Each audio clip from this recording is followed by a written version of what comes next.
I love the fact I don't know. I don't really know what it was like to live in 1720. But I love finding out, and I love inventing things as well. As long as they need to be plausible and they need to be well researched. But at the same time, I'm always making things up. Because what did it? We don't really know what the street smelt like in 1720. We can't. We don't actually know how people spoke. Welcome to Wild Muse, our healing, artistic space for creative souls. And today I'm chatting with Sean Lusk, award-winning short story writer and author of The Second Sight of Zachary Cloudsley, which was longlisted for the Walter Scott Historical Fiction Prize. We're going to be chatting about the one word that Sean would give as writing advice, how to take your research in phases, the pros and cons of writing groups, and hopefully some interesting tangents that open up along the way. Sean, thank you so much for joining me today. It's an absolute pleasure, Gabriela, and I love the intro. I'm really happy to talk about those things and whatever else comes up. That's good. That's good news. So yes, I'd love to start with this one word as writing advice, because I know that before this gorgeous book came out, there were 3 novels before, and I have read this one piece of advice. It might be that your advice has changed since that article was written, but I can give you a prompt if you're like, I really don't know what that one word is, but tell us more. Well, the one word's persist. Was it persist? Yes. I do tend to say to people, you've got to keep going. If you love writing, I mean, first of all, you need to love writing to write. If it's a slog, there's lots of other things you can do with your life. And there are lots of people writing as well. So, make room for some of the people that love to write. But if you love writing, it takes a long time. And I think most writers, I mean, there are writers who sort of write this, brilliant blockbuster best-selling book at the age of 19 and never look back. But most of us, it doesn't always take as long as it took me.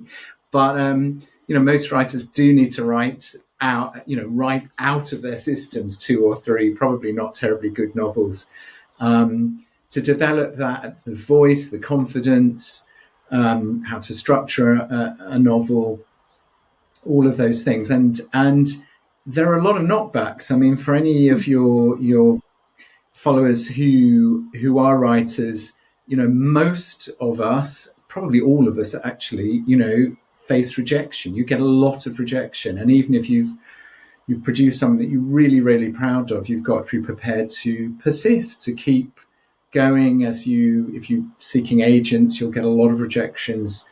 They in turn will go out to editors and also get a lot of rejections. And you hear this word in the world of publishing. There was much I admired or I really liked it, but I didn't love it. And I used to think, that's just one of those publishing phrases, and to some extent it is. But having now been on the journey, well, twice with my second book and hopefully with a few more to come, I can see why editors in particular really do have to love a book, because there's so much work that goes into the production of a book, and it's such a kind of team effort that they really do need to be committed to producing your book along with all the others that they're producing. That's really interesting, Sean, to put alongside that you said you've got to love the writing, but also the editor has got to love the book, with this sense of you're both putting in so much work to it. And I'm curious because when I hear that said, you've really got to love the writing, it does make me reflect on some writers who are writing and they're not loving it. I'd love to know your thoughts behind that. Why might someone be trying to get a novel published? Is it that they've just fallen out of love with it? They never had the love in the first place? What do you notice in that area? Yeah, I mean, that's interesting. I mean, first of all, writing isn't easy, and we all have, I feel so blessed in a way. Every day I'm in touch with other authors now, and we're all sort of exchanging ideas, and have been today, or problems or thoughts, and we all have ups and downs, I think. And you have days where you might feel a bit stuck with what you're writing, but you also have days where the whole thing, particularly if you're fortunate enough to be published, so the sort of dream is, oh wow, I've got an agent, and that's a wonderful moment, and then, oh, I've got a publishing deal, how fantastic.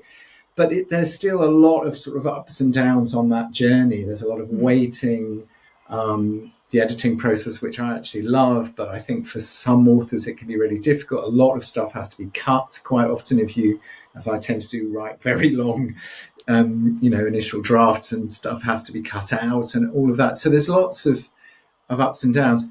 I think, and also there are also, let's face it, there's all sorts of different writers, there's all sorts of different readers. And, I have a particular writing style, and I have a particular kind of book that I like to read. But, it may be that there's an author who, is contracted to produce, the sixth and seventh in a series of 10, I don't know, thrillers or what have you. And I guess in that position, it can feel like a slog. Well, I know for a fact, speaking to some fellow authors, that it can feel like I really feel like I want to stop writing this character now, if they've written it very often. So there things like that, I think, can be problematic. But I think if you're setting out, if you're relatively early on your writing journey, and you're not enjoying the process of writing, which is what I certainly enjoy most, and which I think most writers do. In the whole bit of advice, if you're not enjoying it, you're doing something wrong. I think you should find the process of writing itself, and that creative space, which I know you're interested in, Gabriela, that sense that you've moved into a space where it's not you, it's something else that's creating the work. That's the magic of creating, whether you're creating fine art or sculpting or music or writing. That's the magical moment. And if you're not getting there, I'd say you probably do need some, but you still want to persist, then I think it's time to get some advice, and we can talk about the sort of advice that might help there. Listening to you describe this, Sean, it's actually making me think of a relationship, because without that love, we sort of lose the will to keep it alive, to keep working at it. And if it feels like a chore, then that's a sign that there may be some things going wrong, and it's time to seek some outside support to, I don't know, help you rekindle the love. Because I think it's common to have that real desire. You talked about the magic when you find yourself in that place where you're like, it's not me, it's coming through me. And that's so gorgeous, that experience. And that to me is a little bit like that first flush of love. But then we can be a bit bereft when that's not there, and it suddenly feels like a chore, and we can be trying to seek to how to get back to that magical place. Do you have things that you do? I know that you're a fan of running to kind of work through those problematic moments in your writing, but do you have things that you do to get back to that magic, or to reignite that spark of love? Yeah, I mean, I do. So I've been for my 10K run this morning. So I do. And I live. We were talking earlier, weren't we? I live up in the Highlands of Scotland, so I just leave the house and run in the forest for 10K, and it's funny because when I set out, I never really set out thinking I'm going to solve this plot problem or whatever on my run. But it just seems to happen. I think there's something about finding happiness obliquely. And by which I mean, none of us wake up in the morning and say, today I'm going to be happy. What we say is, today I'm going to go for a cycle ride, or today I'm going to meet my friend Mavis, or today I'm going to just go and have coffee and cake, or whatever it may be, because those things obliquely are the things that make us happy. And so I'd say those, if you're struggling with your writing, because that's the subject we're talking about, attack it obliquely. I do half an hour is probably pretty rubbish because I don't frequently go to classes. I'm very irregular, but I do my yoga every morning, and that is really important to me and gets my head in the right space. And I have to do that before I do anything else. So even if I've got a journey that needs to start at 3 a.m, I have to do my get up at 2:30 or whatever and do my yoga. So I do that, and I think that's helpful. Of course, people have their routines. I do definitely. So this morning I did get up. I don't normally get up at 5:30 and start writing, but I did get up at 5:30, did my yoga, and then got some writing under my belt this morning because I knew I needed to before I went for my run, because I also had loads of emails to do today. So I think there's something about routine, but I'm really lucky. I don't have a house full of small kids. I haven't got to do an 8-hour shift or doing consumer calls or something. But I know lots of writers who, amazingly, I was talking to a friend yesterday who's a writer who's got a 2-year-old and a 5-year-old and doing 1,000 other things, but is still managing to write. So somehow you have to sort of fit it into your routine in a way that works for you. I love that you mentioned routine, because I do feel when I'm having these conversations with writers about what works for them, I'm seeing that some kind of pattern, they've hit on something. For you, it's that half hour of yoga, that 10K run. I get some really lovely experiences, but like you say, not with the intention, right, I'm going to do this yoga session so that I can work out that piece of dialogue.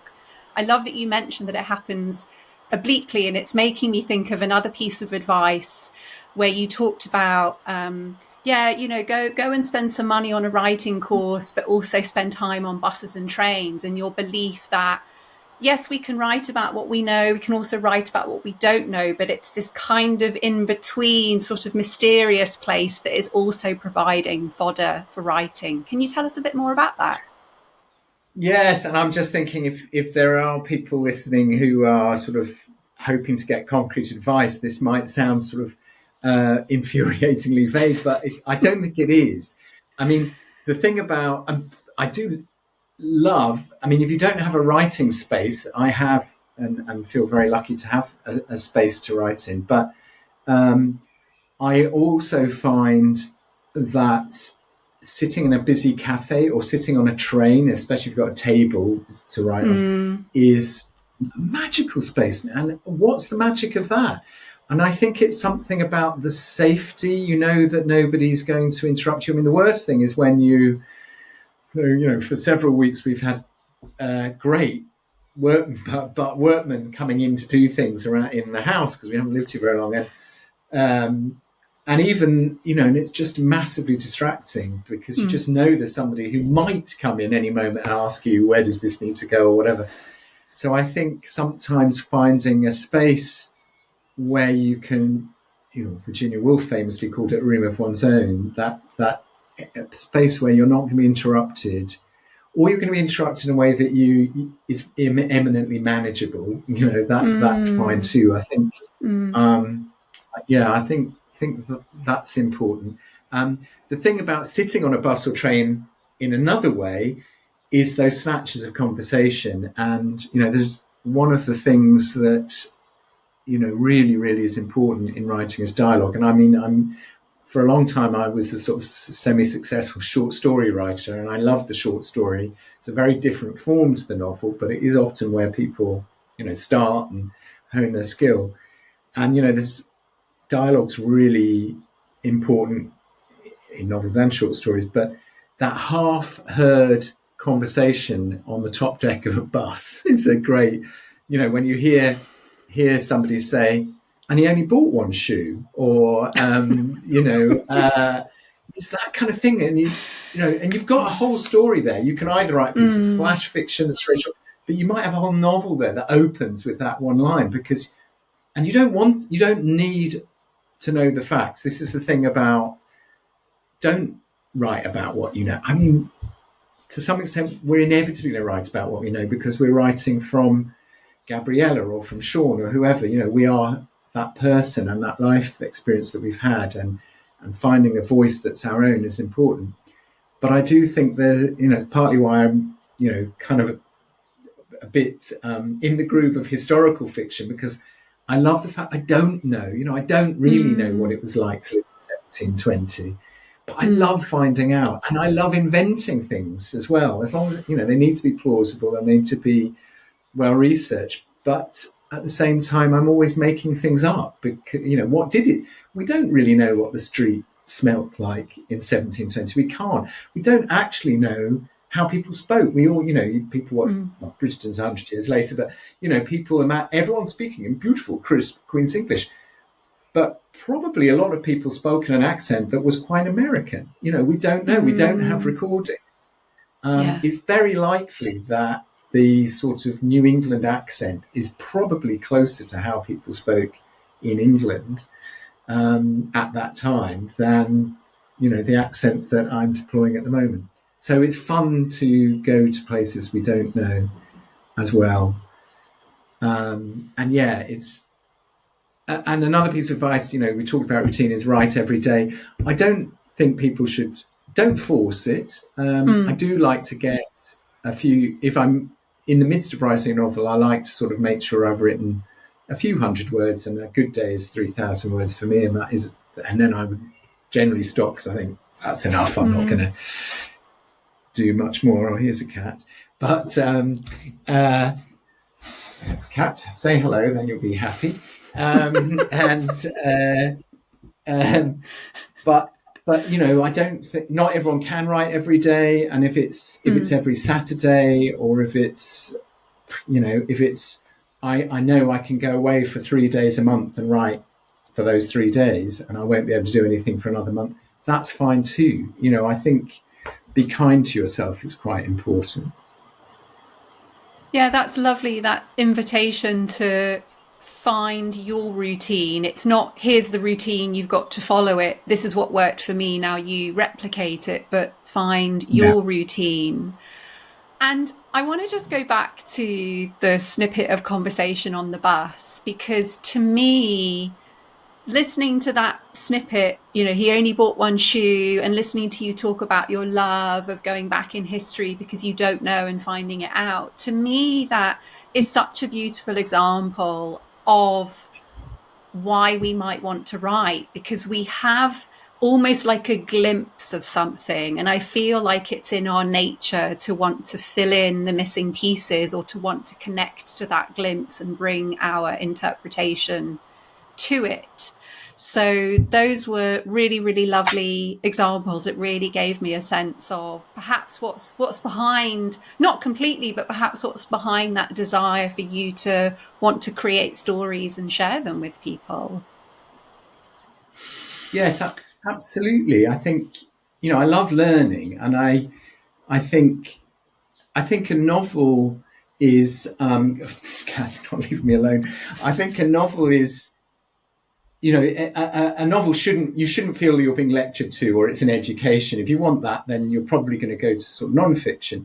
But what a novel gives you that nothing else really can, is that sense of empathy, that you are identifying, you're living some other character's life. If it's well written, you care about the character, even if they're terrible. Not all characters have to be heroic or lovable. They can, you can identify with a terrible villain, but you still care about them. Maybe you want them to see their comeuppance at the end, but you really understand. You get what makes them tick, or you can see that they're making terrible mistakes, and there's that sense of that. There is that sense of empathy, and I don't think anything else really does that in our lives. I mean, a film or a great TV series is great, but it's quite passive. We're receiving it in a different way. But when we're reading, we're engaged, and the best writing leaves gaps. Somebody said something brilliant on this yesterday. I saw. I'm trying to remember who it was. Was it?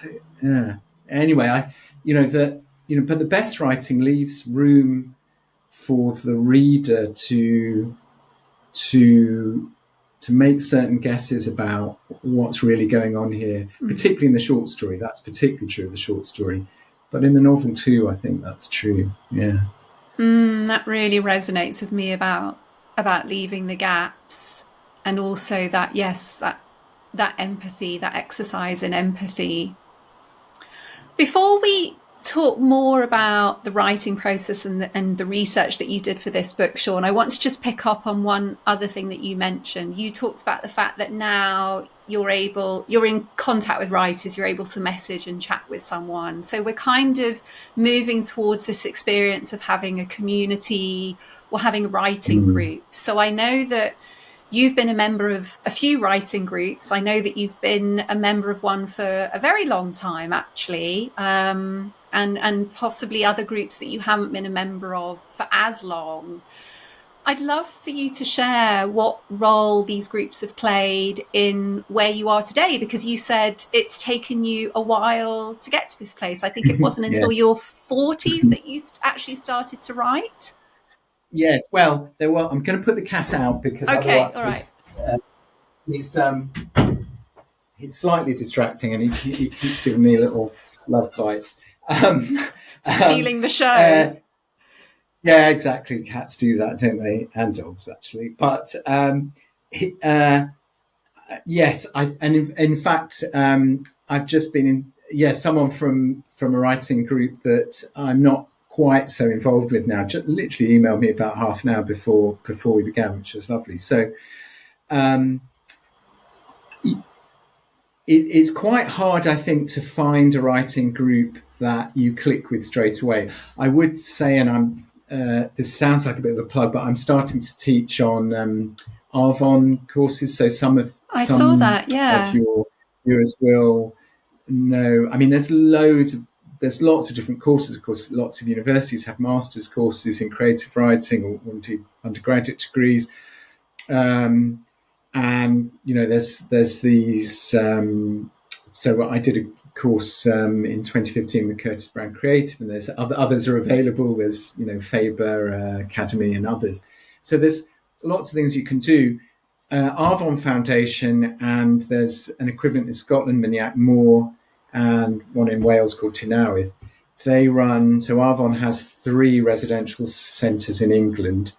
And they're sort of 5 or 6 day residential courses taught by two authors. And that really is kind of where I started, more or less. I think I did an evening class, and then I started doing a university course, and then thought it wasn't really working for me. And then I started doing these residential courses, and that really gave me the kickstart. And I think probably the writing group that I've been in now for 20 years, I probably met a couple of people initially on one of those courses, and that kind of turned into this amazing group. So yeah, I have a group of fabulous fellow writers, and we go away twice a year to the big house on the North York Moors, and we write during the day or go for walks or whatever we want to do. Go to the second-hand shops in the village. But in the evenings, we tend to read out stuff that we've written that day or maybe that week. Anyway, one of us cooks a big meal, and we read. And because they're published poets and published novelists, and we're friends and we trust each other, you just get exactly the sort of advice you need, and it gives you a lot of confidence. But if something's not working, they'll say that character just doesn't work at all, or she'd never say that, or that character, we need a lot more of that character. We need a lot less of that character. That's the kind of thing that you get, which is really, really good feedback. If you join a local writing group and people talk about whether it should be a colon or a semicolon, or that the sentences are too long, it's not. That's not what you're looking for. That's just not going to help your writing. But it's tricky. You need to probably, if you're keen to make good writing friends who you can trust and bounce ideas off and give feedback to each other, and obviously it's got to be a sort of mutually supportive arrangement, you probably need to sort of persist again. You need to try things out. go along to classes locally, maybe do something like an Arvon course, whatever, and hopefully you'll find you click with some people and you can do things. And of course, these days we can do things on Zoom and by email so easily. We don't have to physically be in the same place, but it is nice when you can be from time to time.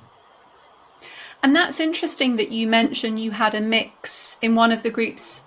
You said that you had a mix of poets and fiction writers, because I imagine that it's going to be interesting getting feedback from, say, a poet when you're showing them a piece of fiction. Yeah, if you're a prose writer, you're really, really lucky if you've got a couple of good poets in the room, because poets, and I'm not a poet, and I always find poetry, like I think quite a few prose writers, slightly frightening because it has these rules and rules on form and so on. But the poets have an ear, a real ear for any spare word. Poetry is all about concision and making every word count. And so, and of course it's a little bit unfair. I mean, I think we all try and respect each other, but, poets will often read just one or two poems, and that doesn't take very long. And then there's a bit of discussion about how it's working. And then prose writers will tend to read a longer piece, and the poets will always sort of hear words that are wrong, or words that even single words can become quite cliched through overuse. So there's words that obviously we all try and avoid using adverbs, but they're also sort of adjectives that are overused and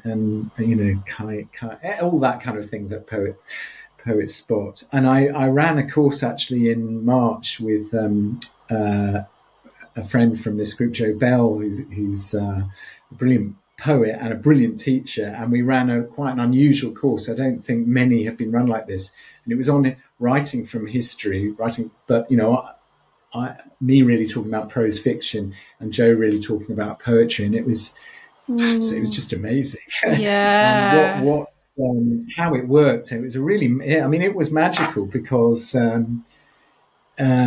somehow that sort of combination of that focus on language and how you can make language have such power, which is what all good writing is really about.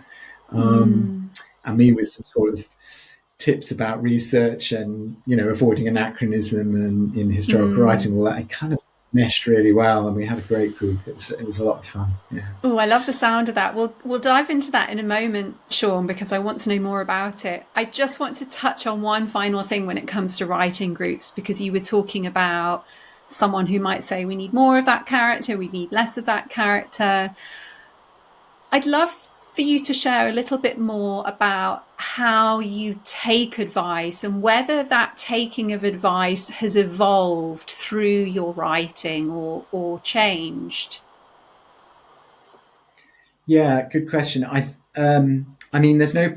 If you're going to be defensive, don't seek feedback from anyone, because that's not the point of it. And for a long time, I was a teacher effectively, but working in a slightly unusual institution, and teaching adults. And of course, one of the rules we would set is we wanted to encourage people to give feedback, and for all the courses we ran to be very interactive, and for people to be open to receiving feedback, not just from us as the tutors, but also from other people. So I kind of learned. That was great to learn about how to give and receive feedback. But the basic rule is offer feedback constructively. So don't just say I didn't like that, or it's not my kind of thing. It's not very useful. Generally, if you're offering feedback, we would always talk about the nice, nasty, nice sandwich. Pick something that you did appreciate, because that opens up the sort of ear of the receiver. Pick something specific that you think could be done differently and made differently, and then perhaps finish off with something else that's quite positive to give the person confidence to apply. But the first rule of feedback is whatever feedback is given to you, it's up to you whether you receive it or not. But the other rule is, be gracious. So I think whenever anybody says anything, honestly, I can hardly remember a piece of bad of unhelpful feedback. I think everything anyone's ever said to me, I thought, interesting, good. I haven't necessarily agreed with it all, but I always think there's few things more generous than somebody who's been bothered to listen or to read something you've written and said, I think this is so interesting. That that really worked for me, but that didn't. And it always makes me think, oh, I wonder why not. And it's really, really helpful. Yeah. So that's nice to get a sense of that. Receptive. That curiosity that you have is interesting to me. It's making me think of often what they say about the writing process when you're shining a torch, and so there's an area that you can see that's illuminated, and then you've got the shadows beyond. And for me, I often have a sense that feedback is almost coming from a place in the shadows. So I can't see it, but if I were to follow it, then I would suddenly find that place illuminated, and I find myself in an area that I wouldn't have been able to take myself, but now that I'm there's lots of interesting objects and things to explore. So I'm curious, have you ever followed a piece of advice that you perhaps were a bit unsure about, or you were like, oh, I don't know about this, but it's taken you somewhere that you've been like, oh my God, I had to come here with this piece of writing, it's so serendipitous? Gosh, I'm sure that's happened to me loads of times, actually. And I mean, talking about this first book, I mean, Zachary, I think,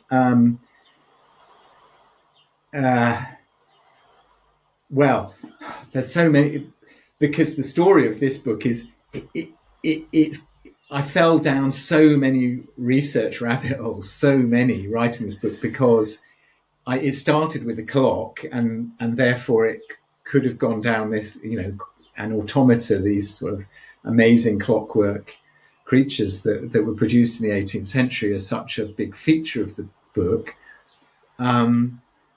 But that wasn't enough to bring the book alive, and I had the idea that it needed to open with the birth of Zachary Cloudsley.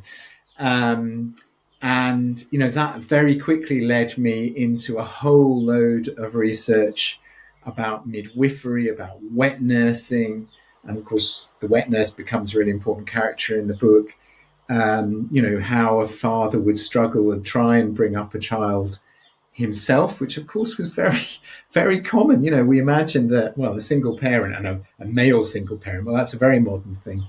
It wasn't, crikey. There are so many examples from history. I mean, one being Mary Wollstonecraft, whose mother died in childbirth. Not Mary Shelley, whose mother, Mary Wollstonecraft, died giving birth to Mary Shelley, and, was raised by her father. I mean, there may have been helpers around. So there are just so many examples. Anyway, you can tell I'm already going down. So I don't really need anyone to give me feedback that leads me off into the darkness, because I do that constantly to myself. I want to let me take you back to the clock, Sean, because you mentioned that you were inspired to write this book. I think it was a clock in a back alley, and you were sort of like, what, I've got to find out, it's like that, I only bought one shoe, it's like, I've got to find out what happened. So that took you down some research rabbit holes, the Ottoman Empire, you mentioned clockmaking, midwifery, the plague, the Sultan's court. There's also a magical realism element in this book. And so I'm curious, at what point did that come in? Yeah, I mean, I think initially, I think I wanted Zachary to be a prodigy in some way. But for readers who either know the book or those who might come to the book in time, I won't do any spoilers, but there was this sense that I wanted people to put their own views of, oh, he can see, he's got these special powers, rather than necessarily him definitively having those powers. And so I think that you'll see that throughout the book. I mean, there are times you think, oh, I think I think he really has got some power. And then you think, well, maybe this person wants to believe it. And I think that interests me. And in fact, particularly in the book that I'm just finishing at the moment. So we can maybe mention the book that's coming out in July too, but the book I'm just finishing deals with some of these issues as well. In the 18th century, particularly early 18th century, you have to remember this was a period where there was this explosion of interest in science right across, the Arab world had been, and Turkey had been sort of centres of astronomy and mathematics and so on for a long time.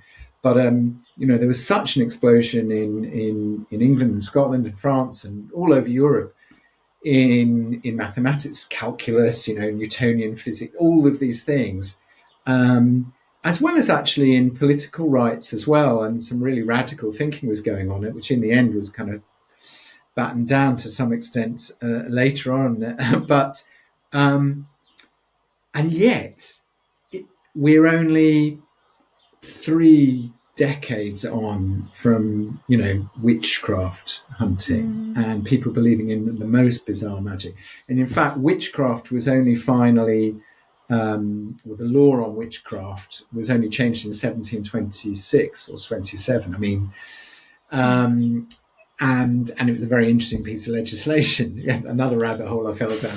But, this notion that people, very well educated people had this fascination with reason, with science or natural philosophy, as they tended to call it, and yet there was this sort of residual belief in magic. So when I got to Automata, where I did absolutely have help, and that was a piece of magic as well, some great friends of mine now, but by an amazing coincidence, when I was stuck during the pandemic, just finishing the book and looking for some advice on these automata, and couldn't go to Switzerland, which is what I wanted to do, to see them, found a House of Automata as a website and assumed it would be in Los Angeles or Berlin or somewhere, and it was in Forest where I live, and I had no idea. And of course they then, I know, that's magic. And yes. Michael and Maria, who run the House of Automata, who are leading experts on the restoration of antique automata, ended up, fact checking, but giving me loads of advice on automata. And I often go into their workshop and look at all of that. But and the magic thing even applies to automata, which were incredible pieces of engineering, and one that's just been restored, so that it's running now, the Silver Swan in the Bowes Museum in Barnard Castle. If anyone's living up in the north of England and doesn't know it, go to the Bowes Museum. It's fantastic. So that's probably the most amazing automaton that we have operating from roughly the period when Zachary was set, 1760s, 70s. That's probably the outstanding automaton that we have in Britain, but there are others, as I say, in Europe, and actually some in the Hermitage, which of course is a bit out of bounds at the moment because it's in Russia, in St. Petersburg. But people believed, people believed in extraordinary things. They thought these automata were capable of an automaton could be built that was capable of thought. And after all, they thought that we could build an automaton that could beat a man at chess, which is, of course, one of the things in the novel. People were prepared to believe that, and believed it for 50 years. And actually, we know that it's only, 1992, I think, that Deep Blue, the computer, was finally able to sort of beat a good chess player. So, so magic is around. And anyway, I was just going to say, magic is around us. There is magic, and I think it's good to believe in it. Well, Sean, that's why I was curious, because for me, I'm an avid believer in magic. Magic is in my life every day. And so I'm drawn to books like this that give that hint, but it's lovely for me to get a sense of the background. You know, you were exploring the witchcraft, the science, but it's not just Zachary. I feel certainly in other characters, we get this sense of they're walking in a space that isn't clearly defined. We've got the character in the workshop who's found their own amazing identity, and you're never quite sure what's true. And also the automaton devices, again, I was like, is there a sense of something supernatural going on here? So I loved how you weaved in a sense of that doubt, not really knowing, but it felt much more an invitation to believe in magic than frustrating, if that makes sense. So let's talk about your 3 levels. You mentioned that you love to do the research, you love to go down the rabbit holes. You mentioned that you couldn't go to Switzerland, so I'm assuming that a part of your process is to want to go to a place. I don't know, to get a feel for it. I'm thinking, if you were talking about empathy earlier, you're the kind of a person who likes to sort of feel into the atmosphere of a space. And when you were talking about that writing from history course, you were saying it's research, it's about making sure there's not those anachronisms. So give us a little bit more of an insight into your process, because I think you also mentioned earlier that first draft can often be quite long. So how do you do all this research, maybe do some visits, get a feel for everything, really make rich characters, and then distill all that into a fictional novel? Well, good, very good question. I mean, I enjoy research. I suppose, if you're writing a sort of contemporary drama, you might say, well, I don't have to do research in the same way as you would for an historical novel. And to some extent, that's true. But to some extent, I think it might be the same process, because you need to spend that time thinking, I think, and being so, if you were setting a contemporary novel in, I don't know, Stoke-on-Trent or something, I'd still say it's worth going and walking the streets of Stoke-on-Trent and just getting a feel, or if you were setting it. So my novel opens in 1752 on Leadenhall Street. So I went to walk Leadenhall Street. Well, Leadenhall Street in London now, there's almost nothing. I mean, there's one or two things, because it's all been rebuilt. It's these great big high, banks and insurance buildings. And although the shape of the street is the same, and I think, writing depends on imagination. So you shut your eyes and yes, you've got the smell of diesel in the air and whatever. But, shut your eyes and think, well, I'm here. It's that magic thing again. I'm here. What can I actually, what can I hear? And now what could I have heard 300 years ago? What would I have smelt 300 years ago? And there's something about putting yourself there that I think is really helpful. But, if you were setting, I don't know, a dystopian novel in Antarctica or something, and you didn't have thousands of pounds and you didn't want to do the environmental damage of getting to Antarctica, you can still do loads of research. You can read. You can maybe not Google Map Antarctica, but you can Google Map most places in the world now and put yourself there. Yeah. You can look at films. You can do other things if you can't physically get to a place, because it's the process of putting your conscious mind and your subconscious mind somehow into that place for however long you need to be able to create that sense of place as a character. Because although I love my characters, my people, and my smells and objects and everything, place is a character too. In fact, I'm going to be doing a talk on that next month. Place can be a character, and I think somehow you need to go fairly deep in order for it to be really light in your writing. And I mean, there are few things worse than picking up a novel, and perhaps particularly a historical novel, that then hammers you because it wants you to know all this research and tells you everything, every detail about a dress someone was wearing, or everything about a place and describing a building in huge detail and the vehicles, and you think, you're just telling me all your research here. And one of the nice bits of feedback I've had for this novel, and hopefully the future ones, is that it feels really light. I try. You mentioned earlier, and I thought this is so interesting in a different context. You mentioned the torch, the light shining, and then the darkness, like being in a cave. Actually, I think that's also true for good writing, that you feel that you're reading this, but you also feel there's all this stuff in the background. You feel confident that it's there, and you don't necessarily need to be shown it because you know it's there. And I think that's what good writing really is. And so I think that's the key to research. And because, another of my jobs in the past, I was a civil servant for many years, and, sometimes you'd have to do a policy paper and a white paper or give a minister a bit of advice and all that stuff, much in the news at the moment with scandal after scandal.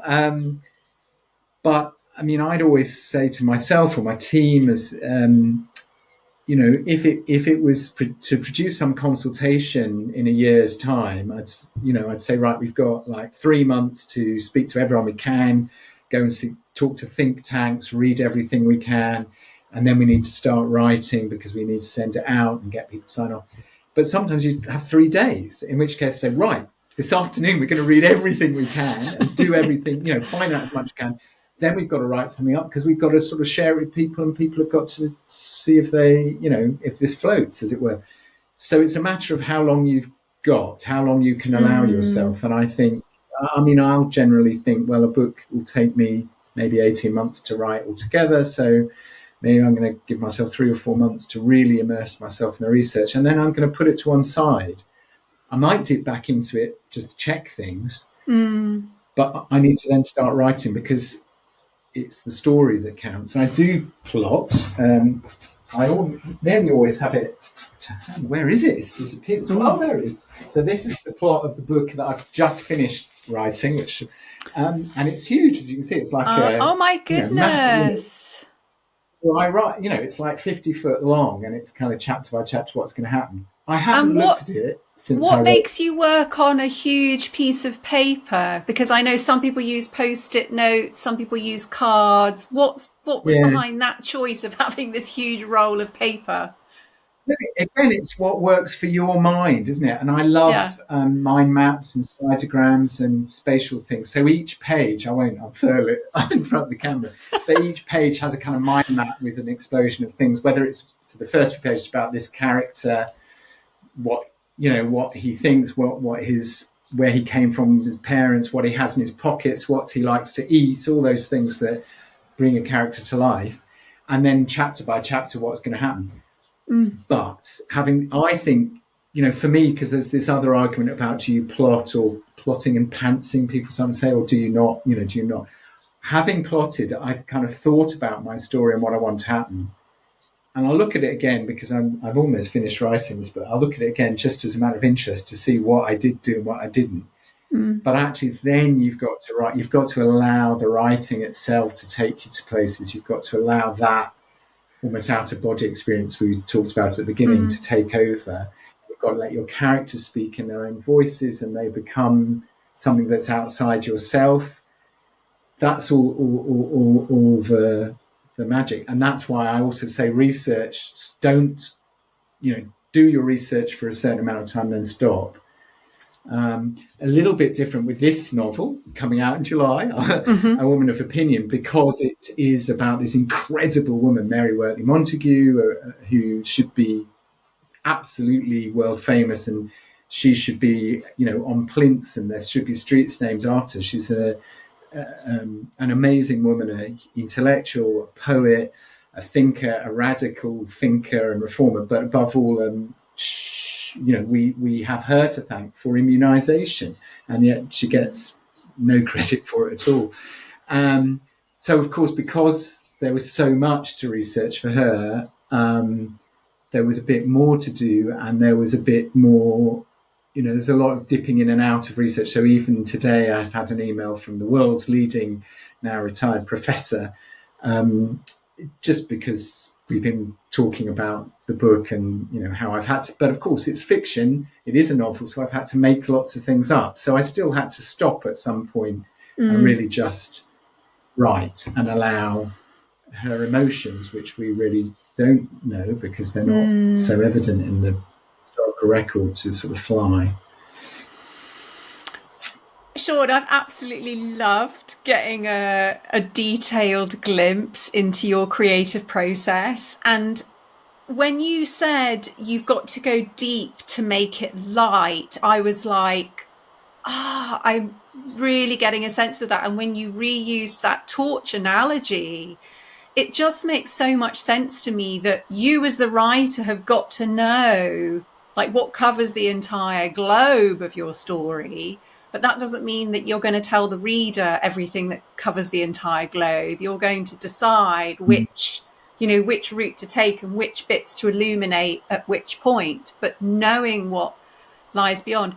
It's interesting because that's so, to me, what a short story is. It's almost like you've brought that ability to have that glimpse of the bigger picture into the novel writing, but you're not writing the novel as a short story. Other than that, Gabriella, you absolutely put your finger on it, and it's so important. And I thought one of the reasons that it took me until the age I am to get the novel published was because the first couple of novels I wrote were extended short stories, and the short story does succeed. Absolutely, you're absolutely right on what is withheld. I don't mean in a tricksy way, but it leaves a lot to the imagination. That's why they're short. They can be short. And it's also why people tend not to read more than 2 or 3 in a row, because the whole thing with the short story is it kind of fills your head when you finished it, because you're thinking, why did that happen? Why did he stop the car in the middle of the road and walk off? You know, it can be unexplained, but it can be really satisfying in a short story. Yeah. And it took me a long time. I had a wonderful mentor, actually, and that's something we haven't talked about, probably haven't got time, but an author many people know called Liz Jensen, who helped me such a lot as a mentor, and has actually just written an incredibly powerful and moving book about her son Raphael, who died suddenly and unexpectedly about 3 years ago. And her book is called Your Wild and Precious Life, which is really about all of that. But she's also written many novels. And she gave me, some really, really clear advice about the need to create a complete emotional world, the need to not hold back in a novel, that your characters have to be absolutely emotionally comprehensible to the reader. And that isn't as true with a short story, because you're painting those very light strokes in a short story, and you're really telling a story. Whereas I think in a novel, you're telling a story, but you're also creating quite complete characters who the reader really cares about or detests, but really understands. So it's a different process. Yeah, I can really see the connection there. So interesting for me, because I love the way that you said that you can only read around 3 short stories in one sitting, because I absolutely love short stories, and I've often wondered why do I kind of read just 1 or 2 and then put the book down? But the way that you describe it, it just makes complete sense. It's like I need about a week to then think about them. So that's lovely. I love short stories too. I love writing short stories and I love reading them. But they're quite well. The smaller presses will often publish, short story collections very well, but the big publishers tend not to publish them unless they're by very well-known authors. And I think it's because they don't tend to sell. I mean, in the British market anyway, I think they sell better in some other. In America, probably there's a bit more of a commercial market for short stories. Sean, this has been such a treat for me. We've delved into a lot more of your writing process than I thought. You took us on some beautiful tangents, and I'm really grateful for that. Lovely exploration of writing groups, really nice diving into the whole idea around persistence. I like to just at this point at the end, just to give the person that I'm talking to just a moment to reflect. It might be that there was a question I didn't ask you. It might be that something's dropped in for you as we've been chatting. So is there anything that you want to reflect on or add?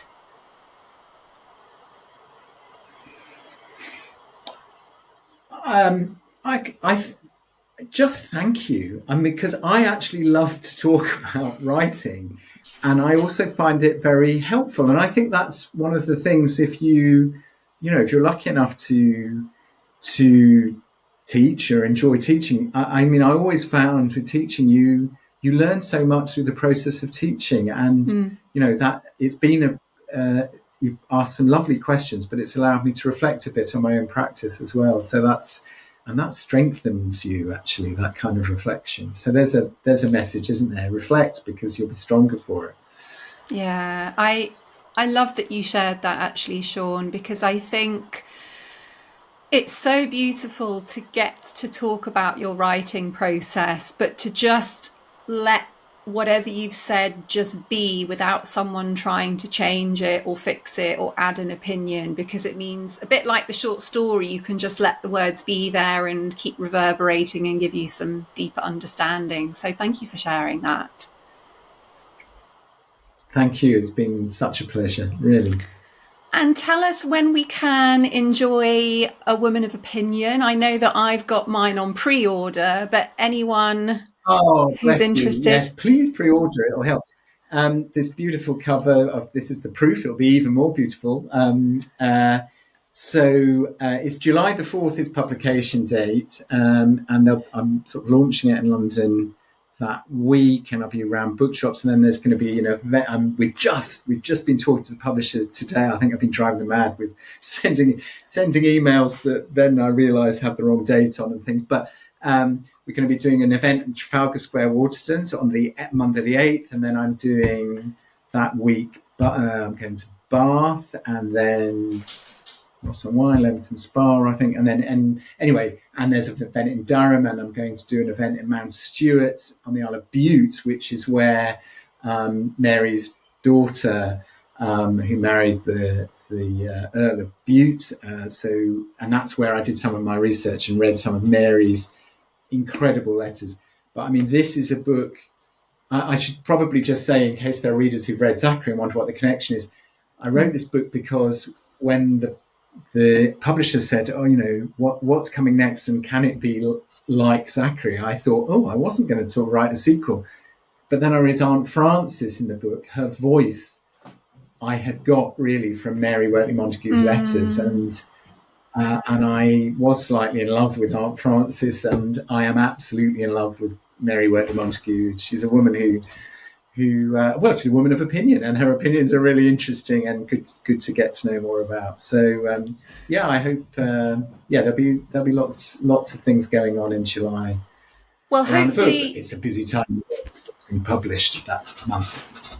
I was going to say, hopefully you'll share some links with me so I can put them in the details at the bottom of this video. But Sean, just to go back, because I reached out to you after I'd finished this to say how much I loved it. And when you said that A Woman of Opinion was based on Frances, I just immediately pre-ordered it, because I love that. I love it when the characters keep going. I thought to myself, I love the idea of actually being able to read the story, sort of the true story behind a character who's already just, I mean, she's great. She's really great. So I can't wait for it to come out. And we'll pop the links below. I know you're fairly accessible on Instagram, so we'll pop that below as well. But thank you so much for chatting with me today. It's been an absolute joy. Thank you, Gabriela. Lovely questions. Thank you.